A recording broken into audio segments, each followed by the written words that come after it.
populaire. Donc voilà, on est dans un truc comme ça où quand même, quand il y a quelqu'un qui détient beaucoup d'argent, il y a la possibilité d'acheter beaucoup de choses, et notamment une forme de paix sociale symbolique. Donc voilà.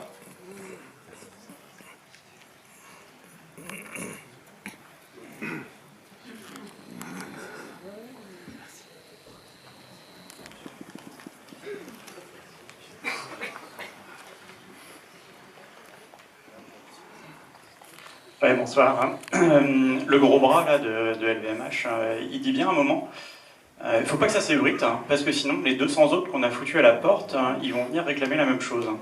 Et du coup, je me demandais, est-ce que sur la base de cette énorme réalisation, là, est-ce qu'il y a quelque chose qui peut se préparer derrière, hein, de façon plus groupée et moins individuelle, hein, que cette victoire que je ne réduis pas, bien évidemment. Mais est-ce qu'il y a quelque chose de structurel qu'on peut mettre en place derrière ça? Je dirais que, moi, pour ce qui est des 200 autres, ou plus précisément des 146 autres, il est impensable que ça déclenche quoi que ce soit. Et, pourtant, c'est le grand intellectuel du film, le commissaire. Voilà, c'est celui qui porte la parole politique. Je pourrais revenir là-dessus, sur ce choix de lui donner ce rôle dans le film. Mais là, je pense qu'il est sociologiquement un petit peu à côté de la plaque, parce que quand on a des gens qui ont perdu leur boulot là, depuis 5-6 ans, bon, d'abord, c'était de l'emploi féminin. C'était pas... Bien souvent, là, la spécificité des cures, c'est que c'est le couple, les deux salaires qui sont partis d'un seul coup. C'était dans le textile, donc de l'emploi féminin. Donc ça veut dire que généralement c'était un deuxième salaire dans le ménage. Donc ça ruinait pas le ménage de la même manière que ça a ruiné les cures. Donc voilà, c'est la première chose. Ensuite, la deuxième chose, il y a 6 ans qui sont passés. Donc il y a quand même pas mal de femmes qui sont passées à autre chose dans leur vie, qui sont devenues assistantes à domicile, auxiliaires de vie sociale. C'est pas la panacée, mais voilà.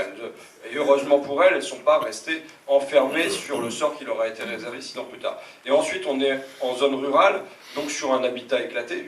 Moi, je m'applique à étudier avec sérieux les spécificités des chambres. On est en zone rurale sur un habitat éclaté.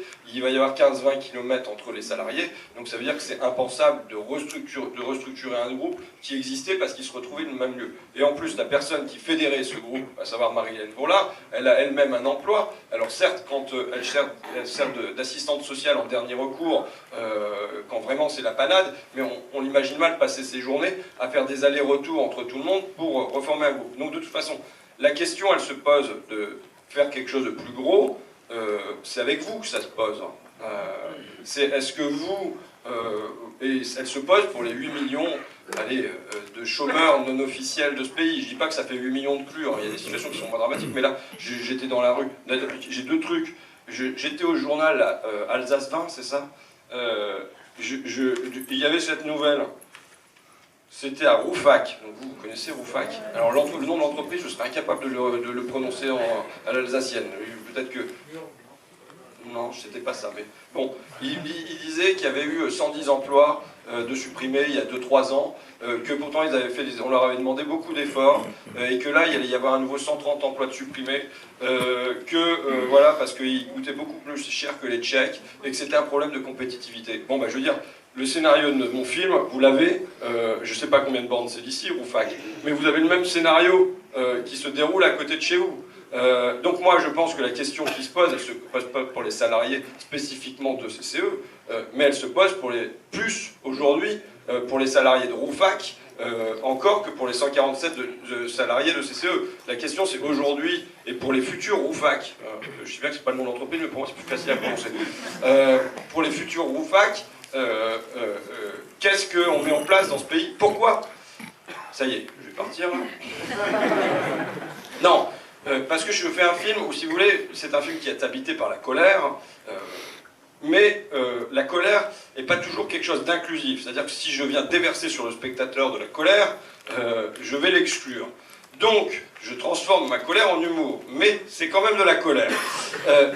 Comment ça se fait que moi j'habite la Picardie, mais vous mettrez le nom des entreprises alsaciennes à la place, depuis 1999, je fais un journal à Amiens. J'ai vu partir, d'abord c'était Yoplait, Magneti Marelli, Honeywell, les sèche-linges de Whirlpool, les papiers peints d'Abelia, même les chips Flodor sont partis. Quand on rencontre Peter T, on n'arrive plus à garder les patates, Vous voyez qu'il y a quand même un gros souci. Alors évidemment, dernièrement, les Goodyear, bon, je veux dire, comment ça se fait qu'il y a eu une acceptation dans le corps social de ce désastre pour les classes populaires? Parce que c'était les emplois les mieux encadrés, les emplois non qualifiés les mieux encadrés, avec un comité d'entreprise, enfin, avec des salaires qui chez Goodyear pouvaient atteindre les 2000 €, donc enfin, en gros, quoi. Et donc c'était quand même, on était sur ce qui avait de plus intéressant pour les classes populaires, et c'est ça qui a disparu.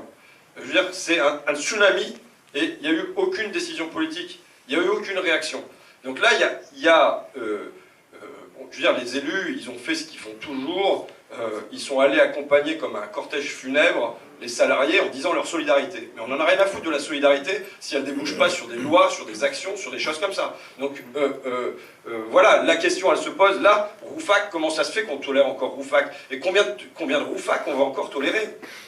Donc voilà, bon, moi j'ai des propositions politiques, je suis partisan du protectionnisme, des quotas d'importation, des taxes aux frontières, des barrières douanières, mais ce sont des questions, alors je veux dire, je ne peux pas faire un débat, vous me réinviterez pour faire un débat pendant 3 heures là-dessus, mais donc je balance juste des pierres dans la mare, quoi.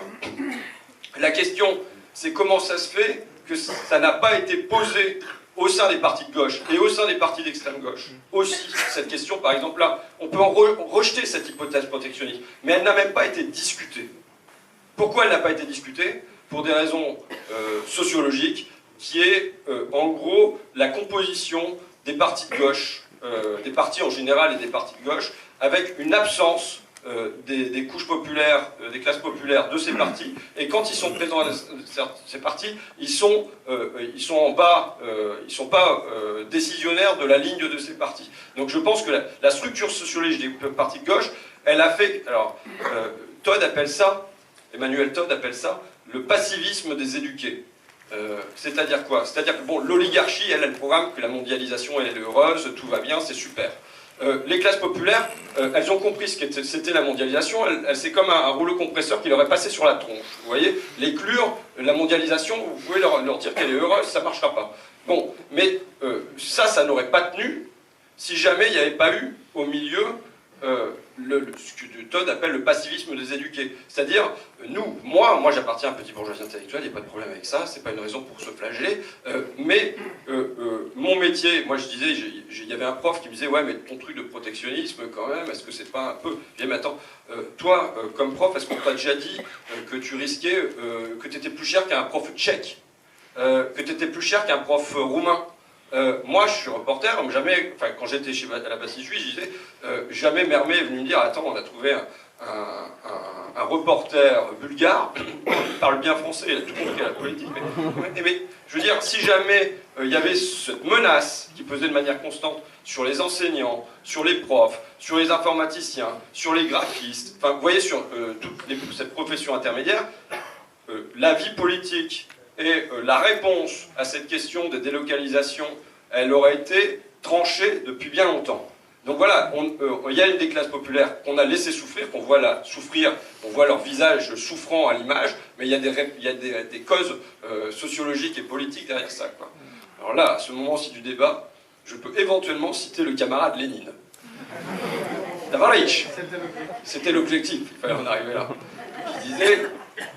Une situation pré-révolutionnaire éclate lorsque ceux d'en haut ne peuvent plus, ceux d'en bas ne veulent plus, et ceux du milieu basculent avec ceux d'en bas. Et donc là, il y a quand même un enjeu qui est de dire comment on fait pour que cette classe intermédiaire, hop, on la rende consciente de la violence qui est subie en dessous d'elle.